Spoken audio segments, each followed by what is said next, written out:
ये जो काम कर रहे हैं बहुत बड़ा काम है। और इसके अलावा अगर इन्होंने मुझे कह दिया कि संजू बाबा तुम मेरे साथ नहीं अभी कोई नहीं। ऊपर भी चले चलो तो मैं चला जाऊंगा। बागेश्वर धाम के पीठाधीश्वर पंडित धीरेन्द्र कृष्ण शास्त्री मौजूदा समय में पदयात्रा कर रहे हैं। वो सनातन हिंदू एकता पदयात्रा निकाल रहे हैं। उनका मकसद है हिंदुओं को नींद से जगाना और पूरे देश में हिंदुत्व की लौ जलाना। उनके साथ बड़ी तादाद में हिंदू जुड़ भी रहे हैं। देश के साथ साथ विदेशी धरती से भी लोग इस यात्रा में शामिल हो रहे हैं। यात्रा 21 नवंबर को शुरू हुई थी, जो कि अब 29 नवंबर तक चलेगी और इसका समापन ओरछा धाम में होगा। खैर, इसी यात्रा से जुड़ा एक वीडियो कल से सोशल मीडिया पर खूब दौड़ रहा है। दरअसल इस वीडियो में पंडित धीरेन्द्र शास्त्री के साथ बॉलीवुड के खलनायक संजय दत्त नजर आ रहे हैं।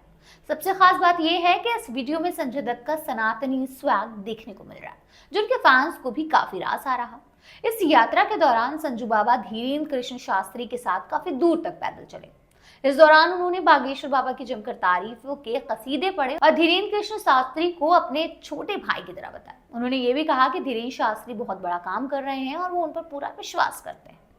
इसके साथ ही यात्रा के दौरान संजय दत्त लगातार हर हर महादेव का नारा लगाते रहे और हाथ में भगवा ध्वज थामे रहे, जिसे वो ऊपर करके लहराते भी नजर आए।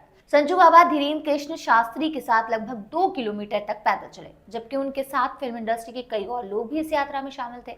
संजय दत्त ने कहा कि गुरुजी, मैं हमेशा आपके साथ हूँ और मैं हमेशा रहूंगा। आप जो कहें मैं हमेशा आपके साथ रहूंगा। इसके बाद उन्होंने जय भोलेनाथ का नारा भी लगाया।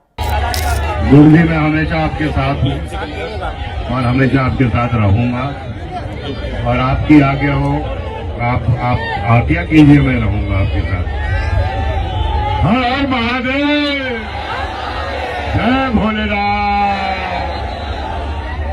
खैर, इसके अलावा भी सोशल मीडिया पर एक तस्वीर तेजी से वायरल हो रही है, जो सभी का ध्यान अपनी तरफ खींच रही है। इस फोटो में संजय दत्त जमीन पर बैठकर बागेश्वर बाबा के साथ चाय की चुस्की लेते हुए उनसे बात करते नजर आ रहे हैं। उनका ये अंदाज उनके फैंस को खूब पसंद आ रहा है, जिसके लिए सोशल मीडिया पर उनकी खूब तारीफ भी हो रही है। इस दौरान संजय दत्त सफेद कुर्ते पजामे के साथ भगवा रंग का शॉल कैरी किए नजर आ रहे हैं। लेकिन सच पूछो तो संजय दत्त को इस सनातनी स्वैग में देखना हर किसी के लिए बेहद शॉकिंग है, क्योंकि संजय दत्त की जो ओवरऑल पर्सनालिटी है उसको देखते हुए ऐसा लगता है कि उन पर मुस्लिम इन्फ्लुएंस कुछ ज्यादा ही है।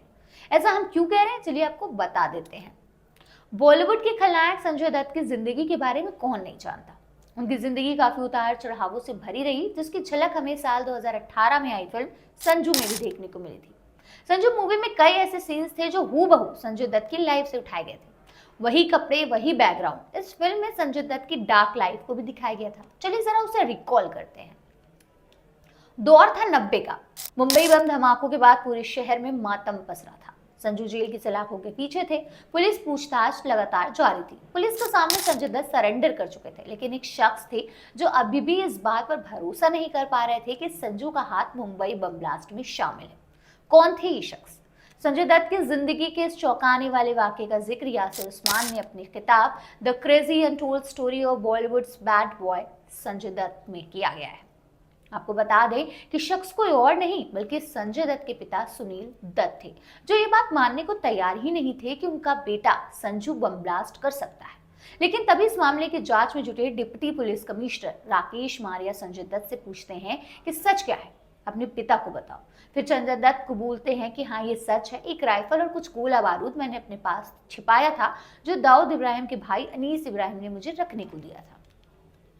संजय के मुंह से ये सच सुनते ही सुनील सुन्न हो गए थे और उन्होंने संजय दत्त से सिर्फ इतना पूछा था कि ऐसा क्यों किया। तो इस पर संजू का जवाब होता है कि मेरी रगों में मुसलमान का खून है, मैं वो सब बर्दाश्त नहीं कर सकता जो शहर में हुआ था।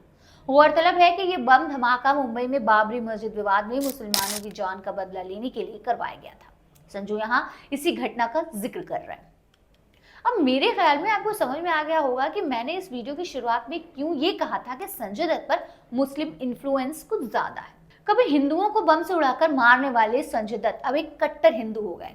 अब वो सच में कट्टर हिंदू हो गए हैं या बस दिखावा कर रहे हैं, ये सिर्फ और सिर्फ उन्हीं को मालूम है।